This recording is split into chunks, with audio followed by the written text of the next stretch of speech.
दोस्तों, आज हम एक बेहद इंपॉर्टेंट टॉपिक का ब्रेकडाउन करने वाले हैं। हम जानने वाले हैं क्यों इंडियन रुपीस की वैल्यू हर साल इतनी गिरती है और इस साल 2024-25 में रुपी रिकॉर्ड इतना लो क्यों गया।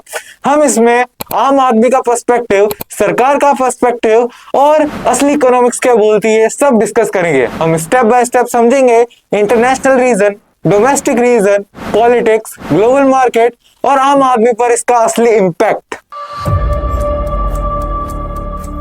Rupees versus dollar. Indian rupee एक फ्री फ्लोटिंग करेंसी है, यानी डिमांड और सप्लाई डिसाइड करती है कि रुपी की वैल्यू बढ़ेगी या फिर घटेगी। अगर मार्केट में डॉलर की डिमांड ज्यादा हो तो रुपी की वैल्यू घटती है और अगर मार्केट में डॉलर की सप्लाई ज्यादा हो तो रुपी की वैल्यू बढ़ती है।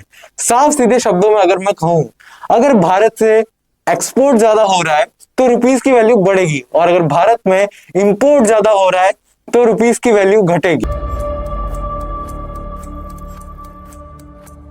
आम आदमी का पर्सपेक्टिव। सबसे पहला, इंपोर्ट महंगा, रुपी की वैल्यू गिरती है, प्राइसेस बढ़ती है और आम आदमी को लगने लगता है इकोनॉमी वीक हो गई है। दूसरा, slower income growth versus fast inflation, यानी सैलरी स्लो बढ़ती है लेकिन मार्केट में गुड की प्राइसेस अचानक से बढ़ जाती है जिसकी वजह से आम आदमी परेशानी में आ जाता है।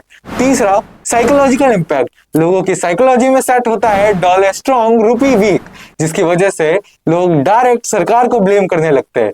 लेकिन इस बार लोगों की साइकोलॉजी नहीं बल्कि रियल में सरकार की गलती है। सरकार का पर्सपेक्टिव। वीक रुपी एक्सपोर्ट बेनिफिट, सरकार के हिसाब से कभी कभी वीक रुपी होना अच्छा होता है, उससे एक्सपोर्ट में बेनिफिट मिलते हैं। दूसरा, ग्रोथ फैक्टर, जो कि इंडिया कंट्रोल नहीं कर सकता। कई बार इंडियन रुपी के वीक होने के पीछे ग्लोबल फैक्टर एक बड़ा रोल प्ले करता है। ग्लोबल फैक्टर जैसे US interest rate, global oil prices, Wars और फॉरेन इन्वेस्टर का मूड, ये सब डिसाइड करते हैं इंडिया में कितना इंपोर्ट और एक्सपोर्ट हो रहा है, जिसकी वजह से इंडियन रुपी की प्राइस बढ़ती है या फिर घटती है। तीसरा, फॉरेक्स रिजर्व स्ट्रेटेजी, आरबीआई कभी कभी आर्टिफिशियली रुपीस को स्ट्रॉन्ग नहीं रखता ताकि इंडिया के फॉरेक्स रिजर्व खत्म ना हो। चौथा, पॉलिटिकल रीजन, गवर्नमेंट चाहेगी रुपी की वैल्यू स्टेबल हो ना कि स्ट्रॉन्ग, ताकि एक्सपोर्टर्स को ज्यादा से ज्यादा फायदा मिले। अब मोस्ट इंपॉर्टेंट, 2024-25 में रुपी की वैल्यू इतनी ज्यादा क्यों गिरी। सबसे पहला reason, US interest rate high रहे। यूएस इंटरेस्ट रेट हाई रहे जिसकी वजह से फॉरेन इन्वेस्टर इंडिया से पैसा निकालकर अमेरिका में इन्वेस्ट करने लगे, जिसकी वजह से इंडियन रुपीस की वैल्यू डाउन हुई। दूसरा रीजन, ऑयल प्राइसेस $90+ छू गए और इंडिया लार्जेस्ट इंपोर्टर है ऑयल का, जिसकी वजह से डिमांड ऑफ डॉलर बढ़ी और रुपी की वैल्यू घटी। तीसरा, Middle East tension, Israel Palestine conflict, red sea attacks, Iran sensation, इन सब की वजह से ऑयल और शिपिंग कॉस्ट बढ़ गई।